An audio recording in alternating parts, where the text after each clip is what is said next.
आता ज्याला इराण म्हणतात तो पूर्वीचा पर्शिया, ज्याला पारस असं नाव होतं, तिथे पारशी लोक राहायचे. 411 व्यापाऱ्याच्या रूपाने आले आणि ते सगळे पारशानच काढून दिलं. ते पारशी अनेक देश तुडवत तुडवत भारतात आले. नवसारी, डहाणू आणि मुंबई ही त्यांची पहिली लँडिंग स्टेशन्स आहेत. तिथे ते उतरले. अन्य देशात ते जगू शकले असते, पण ते सगळे पारशी भारतातच येऊन का थांबले? त्याचं कारण आहे, त्यांना माहिती होतं इतरत्र आम्ही फक्त जगू, पण पारशी म्हणून आम्हाला जगण्याचा अधिकार फक्त हिंदुस्थान देईल. त्यांना त्यांचा धर्म जिथं राहून जगता आला तो हिंदुस्थान आहे. आणि पारशी लोकांनी इथं सेवा केल्यात. आम्ही घेतलेली लस Adar Poonawalla, Serum Institute, 7 cancer hospital जगाला प्रदान करणारे रतन टाटा कोण आहेत? भारतीय उद्योगाचे जनक महर्षी जमशेदजी टाटा, हे तिकडून आलेलं आहे. हे आपण विसरता कामा नये. 3 इडियटचा नुसता व्हायरस म्हणजे बोमन इराणीच पारशी असं नाही विठाला.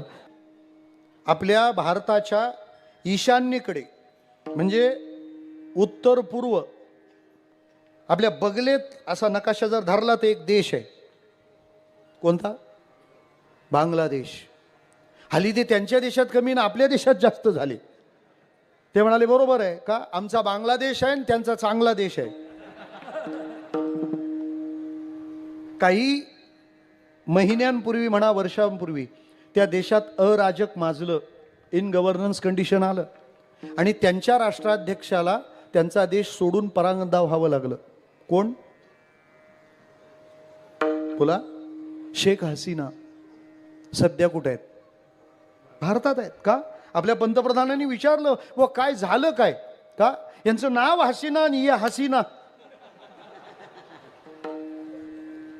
56 राष्ट्र जगात मुस्लिम आहेत, पण माझ्या जीवाला निर्धोक स्थिती जर कुठे मिळेल तर ती हिंदुस्थानात. हे आमचं निराळेपण आहे. अजून पुढे थांबा. चीनने तिबेटचा घास घेतला आणि त्याच्यामध्ये अनेक बौद्ध मठांचे ताबे घेतले आणि माओवाद्यांनी कम्युनिझम या सगळ्याला सर्वस्व मानणाऱ्यांनी त्या बौद्ध मठातल्या सगळ्या भंते लोकांना हाकलून लावलं आणि त्यामध्ये तिबेटचा धर्मगुरू बौद्धांचा त्यालाही तिथून हाकलून लावलं. त्यांचं नाव दलाई लामा. अख्खा साऊथ ईस्ट एशिया बुद्धिझम आहे ना. म्यानमार, व्हिएतनाम, थायलंड, कंबोडिया इतके सगळे देश बुद्धिस्ट असताना ते हिमालय ओलांडून